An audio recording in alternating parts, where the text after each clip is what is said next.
श्रीमद् भागवत गीता भगवान का गाया हुआ वह ज्ञान है जो आज भी लोगों को सही दिशा दिखाता है।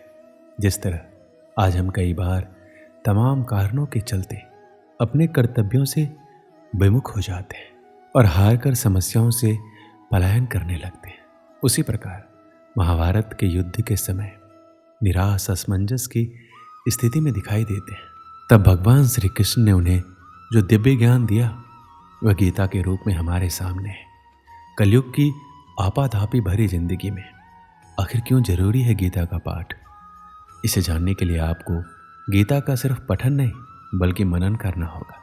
दरअसल जब कभी कोई व्यक्ति कर्तव्य पथ पर चलते हुए व्यक्तिगत, पारिवारिक, व्यावसायिक या ऐसे किसी विचार व्यूह में उलझता है तो उसे उसके माध्यम से सही रास्ता प्राप्त होता है। जीवन के उस मोड़ पर जब कोई व्यक्ति को वह रास्ता नहीं सूझता तब वह खुद को तमाम समस्याओं से घिरा पाता है तो कर्तव्य अकर्तव्य के असमंजस में फंस जाता है। उस मुश्किल समय में श्रीमद् भागवत गीता उसका हाथ थामती है और मार्गदर्शन करती है। एक बार माता पार्वती महादेव जी से पूछते हैं कि किस ज्ञान के बल पर संसार के सब लोग आपको शिव कहकर पुकारते हैं। पूछते हैं मृगछाला ओढ़े और अपने सभी अंगों में शमशान की विभूति लगाए, गले में सर्प और नर मुंडों की माला पहने हुए हो, इनमें से तो कोई पवित्र नहीं है, फिर आप किस ज्ञान से पवित्र माने जाते। तब महादेव ने उत्तर दिया, हे प्रिय सुनो, मैं गीता ज्ञान को अपने हृदय में धारण करने से पवित्र माना जाता हूँ। इस ज्ञान से मुझे बाहर के कर्म नहीं व्यापते। तब पार्वती जी ने कहा, हे भगवान, जिस गीता ज्ञान की आप ऐसी स्तुति करते हैं उसके श्रवण से कोई कृतार्थ भी हुआ है। महादेव ने उत्तर देते हुए कहा, इस ज्ञान को सुनकर बहुत से जीव कृतार्थ हुए हैं और आगे भी होंगे। दोस्तों, आज के इस वीडियो में आप सभी को गीता का प्रथम अध्याय के बारे में हम विस्तृत जानकारी देंगे, तो इस वीडियो को पूरा जरूर देखिएगा। श्रीमद् भागवत गीता के सबसे पहले दो शब्द धर्म क्षेत्रे कुरुक्षेत्रे। इस जगत में हम जीवन जीते हैं और जीवन हमारा कुरुक्षेत्र भी है और धर्म क्षेत्र भी। ये हमारी कर्म भूमि है जहाँ हम अपने कर्तव्यों का निर्वहन करते हैं। अर्जुन, जो कि गीता के शुरुआत में अपने जीवन के सबसे महत्वपूर्ण युद्ध को लड़ने जा रहे थे, किंतु वह अत्यधिक हताश, निराश, भ्रम मोह में था। हम भी अपने जीवन में इसी तरह से हताशा और निराशा का सामना करते हैं और इन परिस्थितियों में भगवान श्री कृष्ण जो समाधान देते हुए कहते हैं, हृदय की क्षुद्र दुर्बलता, सारे भ्रमों को पीछे छोड़ सब कुछ भुलाकर खड़े हो जाओ मेरे साथ। तो यहाँ श्री कृष्ण जी अर्जुन को केवल शाब्दिक ज्ञान ही नहीं अपितु प्रायोगिक ज्ञान भी प्रदान करते हैं जिससे उसे विजयश्री प्राप्त होती है। तो यही शुरुआती दो शब्द हमें जीवन के लिए गूढ़ प्रेरणा और दिशा प्रदान कर रहे हैं। क्या आप जानते हैं गीता का अर्थ क्या होता है? गीता शब्द का अर्थ है गीत और भागवत शब्द का अर्थ है भगवान। अक्सर भागवत गीता को भगवान का गीत कहा जाता है। यह भगवान का गीत है, इसलिए गीता का नाम गीता ही पड़ा।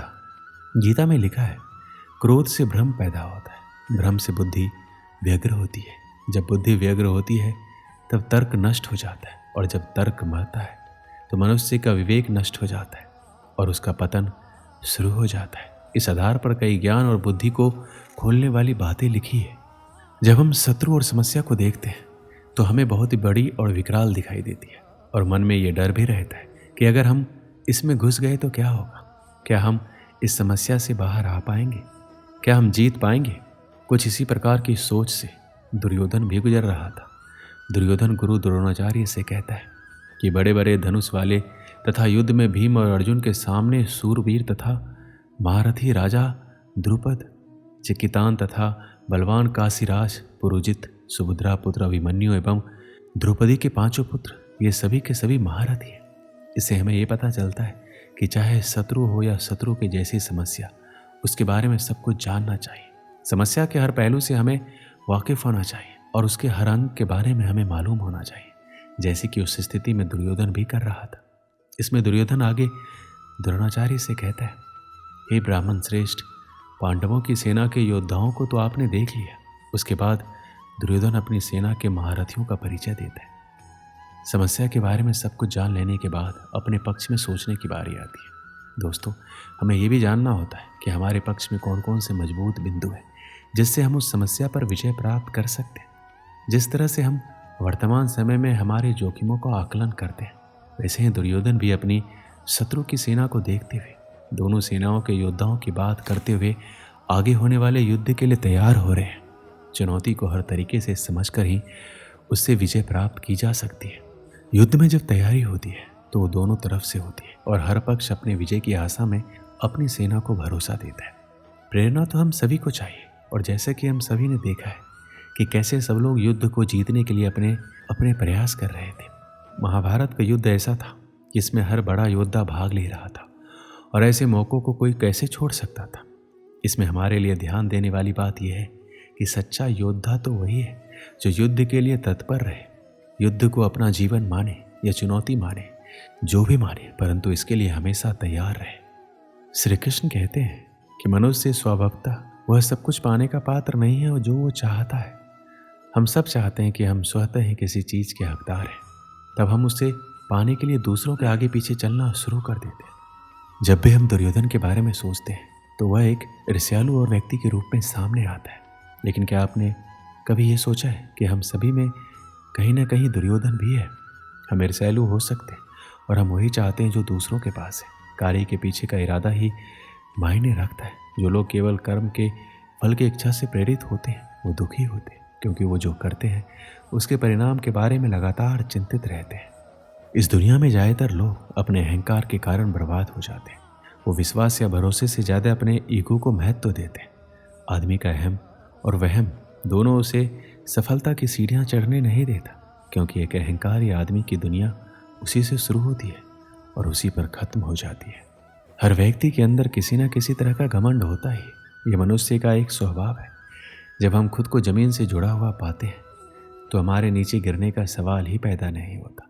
लेकिन जब सफल होने पर हम खुद को आसमान में ले जाते हैं, अपने दिमाग को चढ़ाने लगते हैं, तब हमें आसमान से नीचे गिरने में देर नहीं लगती। अहंकार को अपने दिमाग में घर ना करने दें, नहीं तो आपने जितनी जल्दी सफलता की सीढ़ियाँ चढ़ी है, आपको वहाँ से नीचे उतरने में देर नहीं लगेगी। एक समय की बात है, रामनगर गांव में एक बूढ़ा आदमी अपने पुत्र के साथ रहता था। बीमार होने के कारण बूढ़े आदमी ने अपनी बहुत सी संपत्ति अपने पुत्र के नाम कर दी। उसने अपनी वसीयत में लिखा कि उसकी सारी संपत्ति उसके मरने के बाद उसके पुत्र की हो जाएगी, और वसीयत के कुछ दिन बाद ही उसकी मृत्यु हो गई। संपत्ति इतनी थी, उसका पुत्र और आगे आने वाली 7 पुश्तें बिना कोई काम धंधा किए आराम से खा पी सकते थे। मगर उसका पुत्र अभी भी संतुष्ट नहीं था। वह अधिक से अधिक धन कमाना चाहता था।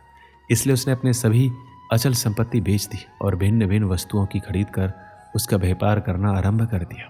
भाग्यवश वह बहुत कम समय में अत्यधिक सफल हुआ तथा शीघ्र ही पहले से अधिक धनवान हो गया।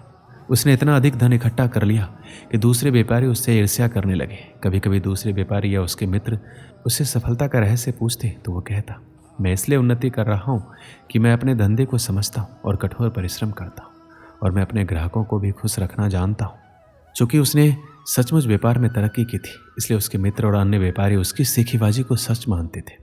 अपनी इस कामयाबी के कारण उसमें बड़ा ही अहंकार आ गया था, मगर उसे फिर भी अपने धन से संतुष्टि नहीं थी। वह अभी भी बहुत सा धन कमाना चाहता था। उसने व्यापार में अपने हाथ पैर फैलाने आरंभ कर दिए। आरंभ में तो उसे व्यापार में लाभ हुआ, मगर उसका अहंकार इतना बढ़ गया था कि भाग्य की देवी उससे अप्रसन्न हो गई। उसे व्यापार में घाटा होने लगा। पहली घटना तब हुई जबकि माल से भरा हुआ उसका समुद्री जहाज डाकुओं ने लूट लिया।